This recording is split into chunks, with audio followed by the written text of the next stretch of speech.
Moins d'une semaine après la première bataille de Savo Island, ou la première bataille de la mer des Salomon, comme l'appelaient les Japonais, les porte-avions de l'amiral Fletcher étaient de retour. Un aérodrome terrestre nommé Henderson Field avait été capturé et deviendrait une cible clé au cours des 6 prochains mois. Les Japonais voulaient soit le recapturer, soit au moins détruire son utilité pour les forces américaines, tandis que les États-Unis voulaient évidemment le garder opérationnel. Dire que c'était vital pour les efforts américains serait un euphémisme. Sans cela, les forces américaines n'auraient pas de couverture aérienne lorsque les porte-avions devaient se replier périodiquement pour se ravitailler, se réarmer ou se réparer, tout en permettant le soutien et l'opération d'avions beaucoup plus grands que les porte-avions pouvaient gérer, tels que les Catalinas ainsi que les bombardiers moyens et lourds, plus bien sûr les chasseurs de l'armée de l'air des États-Unis, tous plus proches de la ligne de front et donc plus disponibles et dans plus de conditions météorologiques que les porte-avions au large pouvaient gérer. Les Japonais, quant à eux, devaient apporter la plupart de leur propre soutien aérien depuis des îles plus éloignées comme Rabaul, un soutien qui n'était vraiment possible que grâce à la portée exceptionnelle de nombreux avions japonais, bien que cela ait entraîné des problèmes de fatigue des pilotes à cause des longs voyages et un nombre limité de sorties par avion par jour, puisque si l'avion était en l'air pendant plusieurs heures par jour pour aller et venir, il ne pouvait tout simplement pas être lancé plus de 2 fois. Alors qu'en contraste, un pilote américain en mission d'interception basé à Henderson Field pourrait n'être en l'air que pendant environ 1 heure avant de revenir pour se reposer, se réarmer, se ravitailler et ensuite repartir pour une autre mission peu de temps après. Néanmoins, à ce stade précoce de la campagne, le soutien aérien basé sur les porte-avions était de loin le plus important et donc le composant le plus vital de l'aspect aérien des combats. Ainsi, l'élimination des 3 porte-avions de la marine américaine, le Saratoga, l'Enterprise et le Wasp, était un élément clé de la contre-offensive japonaise, l'opération Car. Moins de 15 jours après la première bataille de Savo Island, une grande force opérationnelle de la marine japonaise se dirigeait vers le théâtre avec de nouvelles troupes pour la campagne terrestre, en contraste avec les croiseurs principalement plus anciens dont disposait auparavant l'amiral Mikawa. Cela s'ajoutait aux 2 plus grands et plus modernes porte-avions de la marine japonaise, et sans doute les 2 porte-avions les plus modernes du monde, le Shikaku et le Zuikaku, plus le porte-avions léger Rujo et le porte-avions pour hydravion Chitose. Les éléments de surface lourds comprenaient le cuirassé Mutsu et les croiseurs de bataille Hiei et Kirishima, ainsi que 12 croiseurs lourds, 2 croiseurs légers et 30 destroyers, plus bien sûr les transports de troupes et un certain nombre d'unités auxiliaires. Les avions basés à terre étaient également censés être présents en grand nombre, les forces de combat japonaises étant largement divisées en 2 groupes de surface lourds et un groupe de porte-avions de flotte, plus bien sûr les transports et leurs forces de couverture.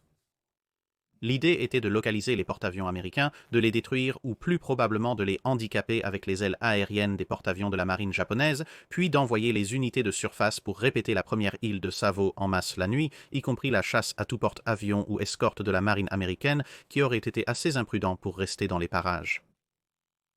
Une fois les mers dégagées, les troupes seraient débarquées et les navires de surface lourds fourniraient un bombardement côtier pour supprimer le champ Henderson et ses troupes de garnison, ainsi que pour soutenir les débarquements.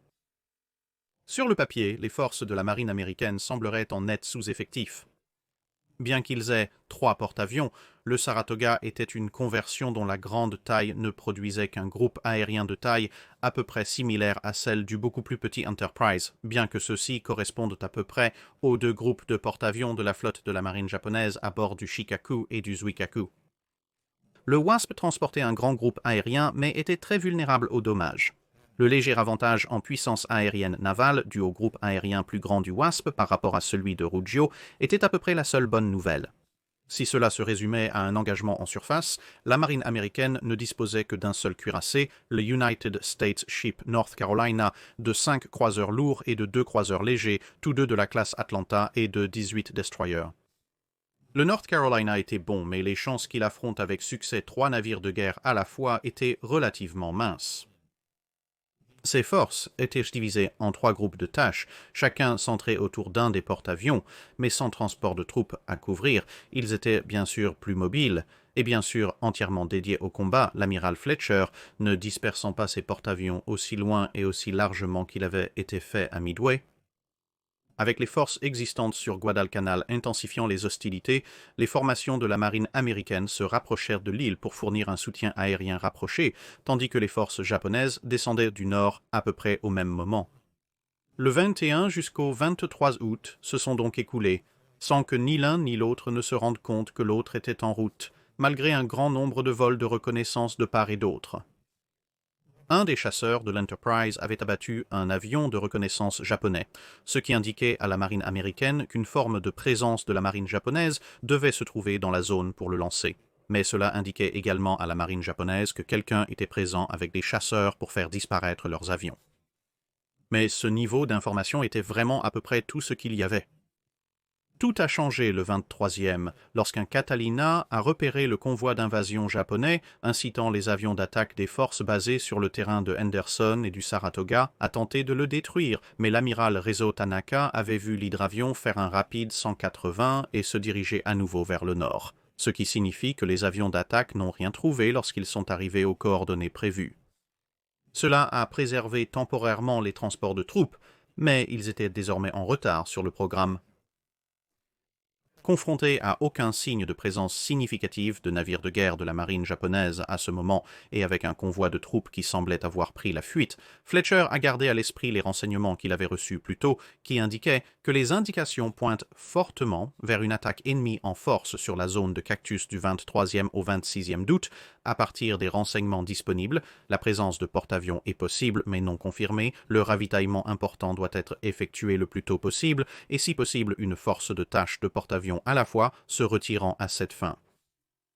Comme il semblait maintenant que toute force de ce type pourrait se diriger vers la fin de ce calcul particulier, Wasp, avec son escorte, 7 destroyers, plus 2 croiseurs lourds et un croiseur léger, ont été envoyés pour se ravitailler, laissant Saratoga, Enterprise et leur groupe aérien et escorte à proximité des îles.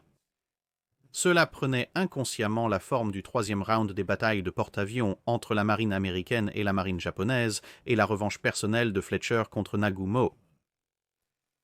Avec l'équilibre final des forces établi, le 24 août a vu Rougeau avancer pour lancer une attaque sur le champ d'Henderson. Cela avait deux objectifs. Premièrement, et le plus évidemment, la suppression des avions américains qui y étaient basés, ce qui réduirait leur capacité à riposter. Cela attirerait également l'attention sur le plus petit porte-avions et son groupe d'escorte, ce qui, espérons-le, détournerait les efforts américains de la remarque des porte-avions de flotte beaucoup plus grands qui arrivaient derrière lui, qui à leur tour étaient prêts à lancer une attaque massive dès que la flotte américaine révélait sa position. Pour leur part, les forces américaines, avec leurs hydravions et avions de porte-avions, menaient de nombreuses missions de reconnaissance. L'Enterprise lancerait près de 2 douzaines d'avions à cette fin et en début d'après-midi, ils avaient repéré toutes les formations japonaises à l'exception des porte-avions. Il semblait s'agir d'une tentative massive de reprendre Guadalcanal avec seulement un seul porte-avions léger pour le soutien aérien, en dehors bien sûr des missions de soutien aérien à longue portée depuis Rabaul. Pour la marine américaine, cela semblait trop beau pour être vrai, l'amiral Fletcher était donc profondément méfiant. Il ne pouvait pas ignorer l'occasion d'éliminer un porte-avions ennemi, même un petit, avec ce qui semblait être une supériorité aérienne américaine écrasante, mais il ne croyait pas non plus totalement que ce serait tout ce que la marine japonaise enverrait pour couvrir une telle formation de surface. Ainsi, juste après l'heure du déjeuner, il a envoyé environ la moitié des avions d'attaque de Saratoga après Ruggio, mais il a gardé la majorité de ses avions, y compris tout le groupe aérien de l'Enterprise, en arrière juste au cas où. Le groupe aérien limité de Rougeau a dûment continué vers le champ d'Henderson, mais entre les propres combattants de la base, ses défenses aériennes et le fait qu'une force de frappe beaucoup plus grande et plus lourde de Rabaul qui devait se joindre à la frappe japonaise avait été repoussée par le mauvais temps. Mais, et a en fait dit à Rougeau, les 6 bombardiers basés sur des porte-avions équipés de bombes CATE ont accompli assez peu, à part perdre la moitié de leur nombre aux défenses américaines. Pendant que cette bataille se déroulait, un éclaireur japonais a finalement repéré le Saratoga et l'Enterprise. Bien que ce soit la dernière chose que cet éclaireur ferait jamais, le dernier rapport du pilote est néanmoins arrivé en début d'après-midi et a provoqué le lancement de 2 vagues successives d'avions, chacune contenant 27 bombardiers en piqué avec des chasseurs d'escorte. De plus, les forces de surface lourdes ont accéléré pour frapper les forces américaines comme prévu la nuit et détruire les survivants. Pendant ce temps, quelques avions de reconnaissance américains ont finalement réussi à repérer les porte-avions japonais et ont lancé une attaque après avoir envoyé un rapport. L'attaque elle-même n'a réussi qu'à frôler avec des dégâts très mineurs causés, mais ils ont fini par avoir un tas de combattants de la première frappe à leur poursuite, réduisant ainsi la force d'escorte de la première force de frappe japonaise.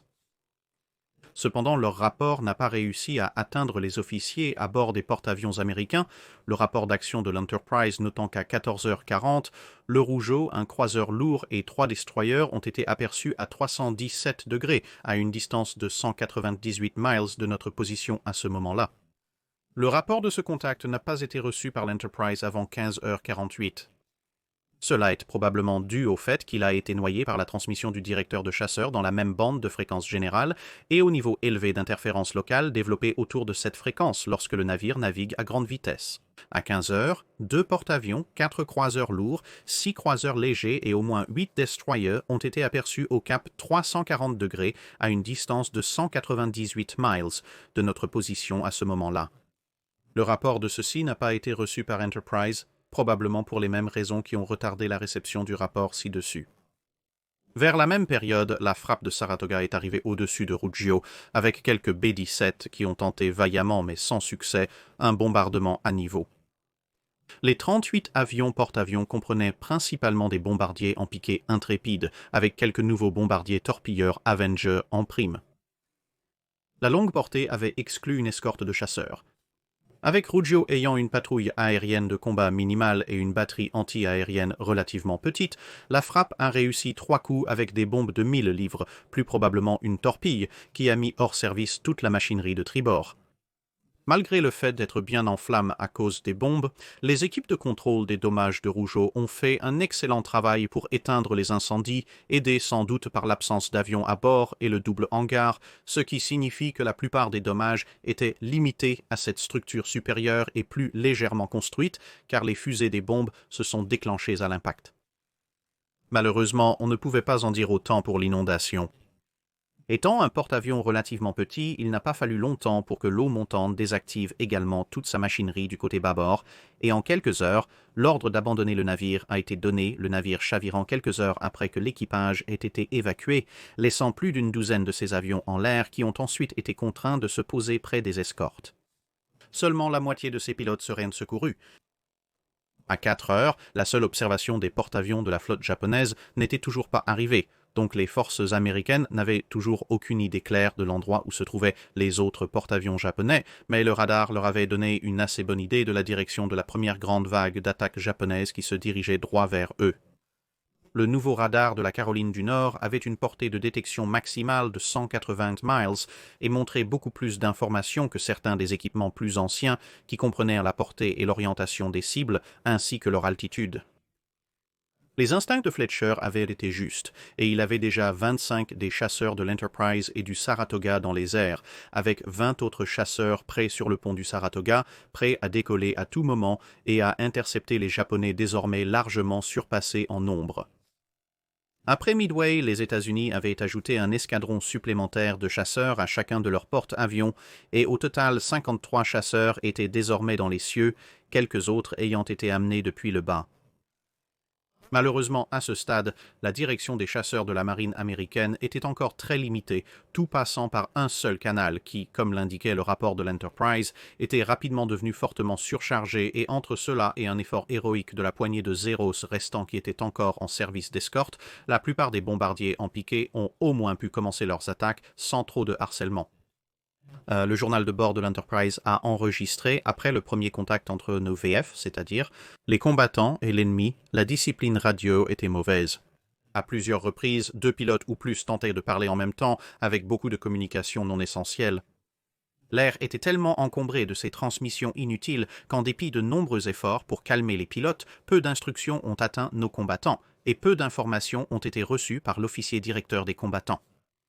L'impression à bord de l'Enterprise est que la discipline radio des combattants de l'Enterprise était meilleure que celle des combattants de Saratoga, probablement en raison d'une prudence particulière donnée à tous les pilotes ce jour-là. Il faut s'attendre à ce que cette confusion décrite ici se développe toujours, là où il n'y a pas eu suffisamment d'opportunités pour développer la discipline radio par l'utilisation de la radio lors des exercices. Aggravant ce problème, les ponts d'envol des deux porte-avions avaient également des avions de frappe armés et ravitaillés qui, comme leurs homologues de la marine japonaise, attendaient sur un déclencheur de cheveux une observation des navires ennemis. Mais grâce à l'alerte radar et à une réflexion rapide de la part du porte-avions, tous ces avions ont été rapidement lancés bien avant l'arrivée des avions japonais au-dessus de leur tête. Plutôt que d'encombrer l'espace aérien avec des alliés chargés et maladroits, on a dit aux Dauntless et aux Avengers de voler vers le nord et de couler tout ce qu'ils voyaient, et s'ils ne voyaient rien, d'attendre au moins que les porte-avions signalent qu'il était sûr de revenir. Harcelés par les Wildcats qui arrivaient un peu tard, les Vals ont foncé principalement vers l'Enterprise sur la base qu'elle était la cible la plus proche et qu'il valait mieux porter une grande frappe sur une seule cible que d'essayer de se diviser et de frapper les deux avec ces quelques avions qui se dirigeaient vers Saratoga ayant à se frayer un chemin à travers des nuages croissants de F pour F. Quelques Vals principalement non engagés ont décidé de faire cette course quand même, mais sur l'Enterprise, les choses ne s'annonçaient pas bien. Entre les combattants et les meilleurs efforts de ces équipages anti-aériens, 9 valves largueraient leurs bombes et 9 bombes manqueraient leur cible, bien qu'un Casimis ait causé un peu de dommages à la poupe. Mais la prochaine ligne d'avions japonais a corrigé cette erreur avec 2 coups à moins de 30 secondes et 30 pieds l'un de l'autre près de l'ascenseur arrière, suivi d'un autre coup peu de temps après. La première bombe a fait le plus de dégâts, perçant plusieurs ponts et explosant principalement dans les zones de provision et de stockage. Le prochain coup a explosé à l'intérieur du hangar, mais celui-ci était largement vide, son principal dommage étant de faire exploser certaines des charges sur un canon antiaérien de 5 pouces à proximité, avec un total de victimes entre les deux coups s'élevant à 74 tués et un peu plus que cela de blessés. La dernière bombe n'a subi qu'une détonation partielle, réussissant à faire un trou de 10 pieds dans le pont d'envol à côté de l'ascenseur du milieu du navire, mais, grâce à la décision de faire décoller tous les avions de frappe, n'a pas fait grand-chose d'autre. Enterprise a rapporté « Il est douteux que 2 bombes explosant ailleurs dans le navire auraient pu causer un si grand nombre de victimes que celles qui ont touché le navire près du numéro 3 ascenseurs. » L'explosion dans la poche de la galerie de canon était pratiquement au centre focal de la galerie de canon et a tué tout le personnel présent sur cette batterie. L'explosion dans le compartiment du 3e pont a entraîné presque toutes les autres victimes car elle s'est produite au milieu d'une autre concentration inévitable de personnel qui comprenait le personnel de la salle des pompes de l'ascenseur, une subdivision d'une équipe de réparation et une équipe de manutention de munitions. Voir les panaches de feu et de fumée sortir de l'Enterprise a fait que certains des Vals ont décroché et se sont dirigés vers le North Carolina à la place, supposant que l'Enterprise était finie. Cela ne leur a pas beaucoup servi, sauf pour l'expérience d'être encadrés par le feu anti-aérien des 2 navires de guerre, ainsi que par les croiseurs Portland et Atlanta, plus encore des Wildcats, et, sans surprise, ils ont tous été abattus. Atlanta a été particulièrement salué pour son courage, car il semblait passer la majeure partie de l'action apparemment en feu de la proue à la poupe, mais le navire n'avait en réalité pas été touché, c'était juste les éclats de tir cumulés de ses nombreux montages jumelés de 5 pouces 38 calibres, ainsi que les autres canons anti-aériens légers à bord, pulvérisant des munitions dans le ciel pour tout ce qu'il valait. Cet barrage défensif a été renforcé par Lucky, le chien d'Atlanta, qui a décidé de passer l'assaut à aboyer furieusement ce que l'on suppose être des malédictions canines envers les pilotes de la marine japonaise. Les forces japonaises se sont éloignées, croyant qu'elles avaient gravement touché 2 porte-avions, probablement en raison de la confusion causée par les tentatives d'attaque sur Saratoga, mais elles ont payé un lourd tribut. 25 sur 37 avions, soit 77% de leur force de frappe, ne reviendraient pas. Ce niveau de perte était peut-être prévisible étant donné que l'Enterprise à elle seule avait dépensé plus de 14 000 tours de munitions anti-aériennes de divers calibres, principalement des tours d'Orlican de 20 mm, sans tenir compte des autres navires ou même des chasseurs. Grâce à la décision des 7 dernières vannes d'aller après la Caroline du Nord, l'équipage de l'Enterprise avait pu combattre les incendies qui étaient confinés à l'arrière du navire, et après quelques heures de travail acharné et chaud, le navire a pu recevoir à nouveau des avions. Tous les impacts avaient été sur le côté tribord, ce qui laissait techniquement assez d'espace pour atterrir les avions de retour sur le côté bâbord du pont d'envol, même si les coques n'avaient pas été rapidement réparées avec de la tôle à portée de la cale, mais comme elles l'avaient été, ce problème ne s'est pas posé. Il y aurait cependant un peu plus de drame à venir. En cours de récupération des avions, l'eau et la mousse qui avaient été utilisées pour combattre les incendies se sont infiltrées dans la salle de direction, inondant le moteur de direction et laissant l'Enterprise naviguer en cercle vers tribord, signalant franchement à tous les navires d'escorte de se mettre à l'écart, pendant que l'équipage épuisé cherchait une pompe pour vider la salle, puis un ingénieur qui pourrait remettre le moteur en marche, et lorsque cela a échoué, démarrer le moteur de direction de secours. Malgré la présence de près d'une centaine d'autres avions des deux côtés dans les airs, c'était à peu près tout en ce qui concerne les combats majeurs. La deuxième vague d'avions japonais n'a pas pu trouver les porte-avions américains et a dû faire demi-tour, malgré le fait qu'ils se soient approchés à moins de 50 miles d'eux et qu'ils aient été vus depuis le pont de l'Enterprise. Les avions d'attaque américains, sans un vecteur clair pour les porte-avions japonais, n'ont généralement rien trouvé non plus, à l'exception de quelques Dauntless qui ont réussi à trouver le porte-hydravion Cheetos, le endommageant avec quelques quasi-misses. Fletcher a rapidement dirigé son navire vers le sud après avoir récupéré leurs avions, soit à l'aérodrome de Henderson, soit directement sur les porte-avions au crépuscule. Comme à Midway, il a supposé que les unités de surface japonaises essaieraient de se rapprocher pour une action de surface nocturne, et il avait raison. En conséquence, les navires lourds japonais ont continué à naviguer dans l'obscurité, mais n'ont rien trouvé, faisant demi-tour vers minuit pour ne pas être vulnérables à une contre-attaque aérienne américaine. Avec leurs groupes aériens fortement diminués, les deux porte-avions de la flotte japonaise se sont également retirés vers le nord, tandis que 5 destroyers se sont infiltrés de nuit dans le champ Shell Henderson, ce qui se développerait au cours des prochains mois en ce qu'un homme stationné à Henderson Field décrirait comme une mauvaise habitude qu'il aurait vraiment souhaité qu'ils apprennent à rompre. Ainsi, croyant que les États-Unis n'avaient plus de porte-avions opérationnels dans la région, les transports de troupes se sont dirigés vers Guadalcanal, mais ont été attaqués par les avions du champ Henderson, qui n'avaient pas été aussi gravement touchés que l'on espérait lors du bombardement nocturne, coulant l'un des transports et un destroyer tout en endommageant gravement un autre, le destroyer qui a été coulé étant un rare exemple d'avion de bombardement à niveau touchant un navire en mer. Bien qu'il s'agissait d'un navire stationnaire, cela a forcé le convoi de troupes à se retirer à nouveau, tandis que les renforts japonais étaient ainsi davantage retardés. Ils seraient finalement envoyés sur des destroyers plus rapides, ayant été contraints de laisser la plupart de leur équipement lourd qui se trouvait sur les transports de troupes eux-mêmes derrière. Les avions du champ Henderson continueraient à infliger un lourd tribut à la marine japonaise pendant le reste de la campagne. En somme, la bataille s'était nettement conclue à l'avantage de la marine américaine.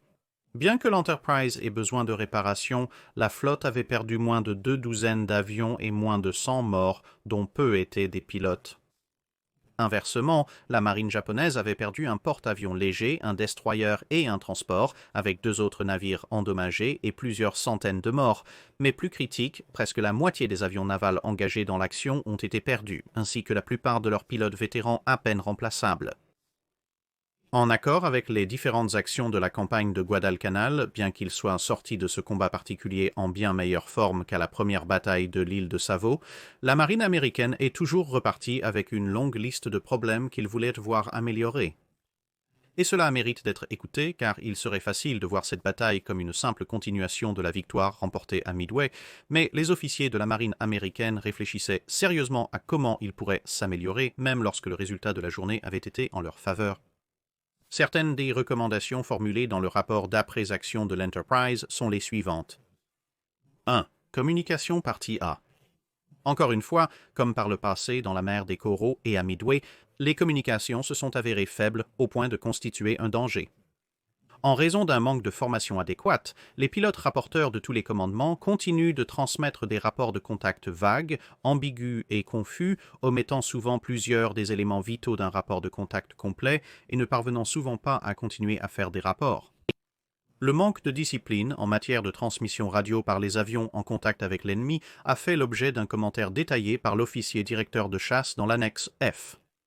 Le silence radio ne devrait pas être imposé en de telles occasions car les responsables des vols peuvent et doivent fournir des informations précieuses aux officiers directeurs de chasse et aux commandants de la force opérationnelle, mais il devrait y avoir peu de nécessité pour la transmission entre avions, sauf par les commandants d'escadron et de division, et cela devrait être limité au minimum nécessaire pour la poursuite de l'attaque. La confusion intolérable causée par une transmission non contrôlée est difficile à éliminer car les conditions de guerre ont réduit à zéro l'expérience antérieure à l'action de la majorité des pilotes dans l'utilisation de la radio vocale. Cependant, il peut et doit y avoir une amélioration. Si. Un défaut encore plus grave dans les communications existantes était le retard dans la réception des rapports de contact qui provenaient de nos avions basés à terre et sur des navires ateliers. Parfois, jusqu'à 6 à 12 heures s'écoulaient entre le moment du contact et le moment de la réception du rapport de contact par le commandant concerné, même si ces rapports étaient dans la catégorie de priorité urgente. D. Concernant la localisation, le signalement précis de la position et le suivi des unités et groupes ennemis, nous sommes désavantagés par rapport à l'adversaire. Avec le développement du radar par les Japonais pour la direction des chasseurs, l'efficacité actuelle de nos éclaireurs et patrouilles d'hydravions sera réduite. À l'avenir, ces opérations vitales nécessiteront des avions rapides, à longue portée et lourdement armés pour se défendre. En d'autres termes, la marine doit disposer d'un grand nombre d'avions de type bombardier terrestre, sur lesquels elle a la priorité et un contrôle total. 2. Casualité de direction. La défaillance de direction qui s'est produite à 18h50 le 24 août, suite à l'attaque par des bombardiers en piqué ennemi et résultant indirectement de celle-ci, était très grave. Si les conditions avaient été seulement un peu plus mauvaises, cette défaillance aurait facilement pu entraîner la perte du navire. Le navire a dû naviguer en cercle pendant 38 minutes le temps que le contrôle soit rétabli. Il est recommandé d'améliorer la ventilation et le refroidissement de la salle des machines de direction, comme indiqué à l'annexe C. Et B. Que des moyens de libérer le gouvernail de l'appareil de direction, de préférence commandé à distance, soient prévus afin que le gouvernail puisse être ramené à mi-chemin et que le navire soit dirigé par ses moteurs en cas de sinistre irréparable à la machine de direction ou à l'engrenage. 3. Personnel du groupe aérien. Partie 1. Avant de partir pour la mission actuelle, le groupe aérien Enterprise a été formé rapidement à partir de restes d'escadrons de 3 groupes aériens précédents. La plupart des pilotes manquaient cruellement d'expérience, et malgré un programme de formation intensive de dernière minute, le temps imparti était nettement insuffisant pour des progrès satisfaisants. À l'exception de l'escadron de combat, l'état de l'artillerie et la compétence du groupe lorsqu'il a embarqué étaient extrêmement faibles et le groupe n'avait pas eu l'occasion de devenir une unité de frappe cohésive. P. Bien que chaque occasion de s'entraîner ait été utilisée lors du passage à la mer de Corail avec une amélioration évidente, et bien qu'il y ait eu beaucoup plus d'opportunités d'entraînement que ce à quoi on pourrait normalement s'attendre après le départ d'une force opérationnelle pour une mission spécifique, le manque de formation à l'artillerie et l'endoctrinement du groupe dans son ensemble se sont fait cruellement sentir. Cette condition prévalait à un degré moindre dans l'escadron de combat qui avait reçu plus de formation préalable que les autres et qui, dans les engagements préliminaires et finaux, était responsable de la destruction d'un grand nombre d'avions ennemis tout en subissant relativement peu de pertes lui-même. C. Ces conditions sont soulignées sans critique, car la nécessité d'une préparation et d'une formation optimale des groupes aériens de porte-avions est reconnue par tous. Les exigences de la situation stratégique, couplées à un manque initial inévitable de escadrons de porte-avions formés, nous ont presque littéralement laissé aucun choix jusqu'à présent. T. Néanmoins, il ne peut être trop souvent réitéré ni trop fortement souligné que les conditions qui ont dû être acceptées jusqu'à présent sont vraiment sérieuses et que nous devons prendre soin de ne pas sous-estimer l'urgence vitale d'amélioration. L'escadron ne doit pas être vu comme une entité distincte pouvant être transférée à volonté entre les groupes. Le groupe devrait être l'unité et aucun groupe ne devrait normalement être envoyé à bord d'un porte-avions pour un combat actif avec l'ennemi avant d'avoir eu au moins 4 mois d'entraînement intensif en artillerie, tactique et reconnaissance en tant qu'unité et dans une zone où l'entraînement n'est pas indûment perturbé par la nécessité de mesures de sécurité et de défense. On peut qualifier cela de vieux matériel, mais c'est très vrai. Plus tôt nous le ferons, plus vite nous deviendrons considérablement plus efficaces en attaque et en défense. En attendant, l'emploi d'un porte-avions dans les zones de combat avec moins que le meilleur groupe aérien possible ne peut être justifié que par les exigences stratégiques les plus urgentes, et le prix possible d'une efficacité simplement moyenne ou même moindre doit non seulement être accepté, mais reconnu. Article 4. Identification ami ou ennemi. La performance de l'équipement Identification Friend or Foe dans tous les avions, à la fois basés à terre et sur porte-avions, est généralement insatisfaisante. Il en résulte un nombre excessif de faux rapports d'avions ennemis et de rapports d'avions non identifiés qui doivent être considérés comme ennemis jusqu'à enquête. Cela entraîne une transmission inutile de la direction des combattants, une enquête sur ces derniers, une perte de temps et une diminution de l'efficacité des patrouilles de combat. Cette condition a un effet délétère sur la vigilance et l'efficacité au combat. La défaillance de l'identification friend or foe est inconnue. Si c'est un problème de maintenance, il faut émettre des instructions appropriées et former correctement le personnel. Si la défaillance est due à la conception, il est urgent d'acquérir d'autres équipements ou des équipements modifiés. Partie 5. Protection antiaérienne. Le radar de contrôle de tir sur l'Enterprise était défaillant.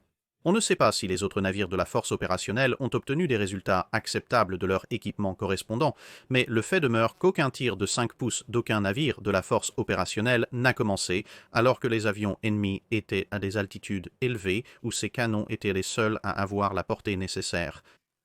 Le tir de 5 pouces n'a commencé qu'après celui des armes de petit calibre de l'Enterprise et après que les premiers avions attaquants ont commencé leur piqué.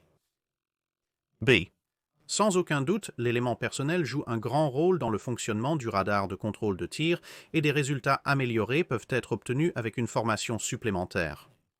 Il a cependant été signalé que l'équipement du radar de contrôle de tir est extrêmement sensible et nécessite la prédétermination raisonnablement précise par d'autres moyens de la portée, de l'élévation et de l'azimut afin de repérer une cible. Si cela est à un degré qui n'est probablement pas atteignable dans l'atmosphère tendue et précipitée avant et pendant la bataille, l'équipement existant devrait être remplacé par un autre équipement qui peut remplir son objectif dans toutes les conditions. C. Les navires de soutien ne peuvent pas protéger complètement un porte-avions d'une attaque de bombardement en piqué depuis une haute altitude. Leur tir est moins efficace que celui du porte-avions en raison de problèmes de déviation. Les canons de 20 mm, probablement les plus efficaces contre les bombardiers en piqué, n'ont pas une portée suffisante pour empêcher des avions d'attaque déterminés d'atteindre un point de largage efficace. Toutefois, des batteries de 20 mm bien entraînées peuvent empêcher les largages à basse altitude et infliger de lourdes pertes aux bombardiers en piqué se retirant à basse altitude. Le canon de 20 mm est considéré comme une arme généralement excellente et efficace, et il est recommandé d'installer ces canons dans tous les espaces disponibles sur tous les navires. Des avions de combat bien dirigés en grand nombre restent la défense la plus efficace contre les attaques par avions ennemis. 6. Avions torpilleurs. Aucun avion torpilleur ennemi n'a percé notre écran de chasseur pour atteindre son point de largage. Ceci, associé à nos pertes d'avions torpilleurs lors de la bataille de Midway, montre la vulnérabilité de ce type face à une défense de chasseur adéquate, en bonne visibilité. Il se peut donc que l'on doive sérieusement envisager l'utilisation de l'avion torpilleur du porte-torpille uniquement dans des conditions spéciales favorables, telles que le clair de lune, une faible visibilité ou pour achever les blessés. B. D'autre part, notre nouveau bombardier torpilleur, le TBF, n'a pas encore été réellement testé. Sa supériorité en vitesse, manœuvrabilité, armure et armement face aux avions torpilleurs ennemis et à nos versions précédentes pourrait donner des résultats bien différents. Une attaque réussie par avion torpilleur nécessite un bon timing, une coordination efficace et une escorte de chasseurs. De plus, la supériorité de l'attaque par torpille sur le bombardement en haute altitude, en précision et en dommage, est si grande que l'utilisation de l'avion torpilleur ne devrait pas être limitée selon l'expérience actuelle. Les tests effectués jusqu'à présent semblent promettre une précision relativement élevée de notre bombardier torpilleur en piqué plutôt qu'en bombardier horizontal. Il est recommandé de poursuivre ce développement en raison de la précision limitée du bombardement horizontal contre une cible manœuvrante et en raison de la réduction de poids qui sera possible si le bombardement en piqué peut être avantageusement substitué au bombardement horizontal comme mission de bombardier torpilleur. D.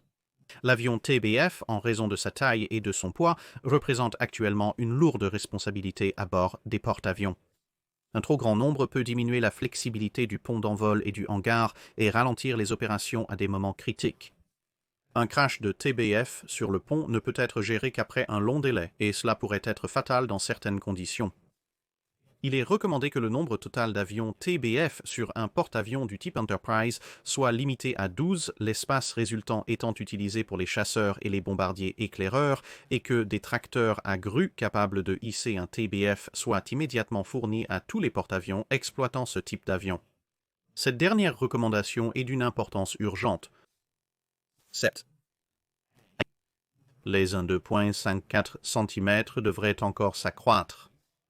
B.